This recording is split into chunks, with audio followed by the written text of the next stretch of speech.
আজকে আবু সাঈদের কথা মনে পড়ছে আমাদের, যে আবু সাঈদের ছবি বাংলাদেশের প্রতিটি মানুষের মনে গেঁথে আছে। এটা কেউ ভুলতে পারবে না। কি অবিশ্বাস্য একটা সাহসী যুবক বন্দুকের সামনে দাঁড়িয়ে আছে, এবং তারপরে থেকে কোনো যুবক, কোনো যুবতী আর হার মানে নাই। তোমরা আল্লাহর রাস্তায় মৃতদেরকে, আল্লাহর রাস্তায় যারা মৃত বা ইন্তেকাল করেছেন, মারা গেছেন, তাদেরকে তোমরা মৃত বলো না।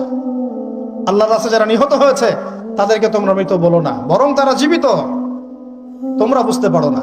অন্য আয়াতে আছে তাদেরকে রিজিক দেয়া হয়, তাদেরকে রিজিক দেয়া হয়। জাফর ইবনে আবি তালেব রাদিয়াল্লাহু আনহু আল্লাহর নবীর আপন চাচাতো ভাই, চাচা আবু তালেবের ছেলে।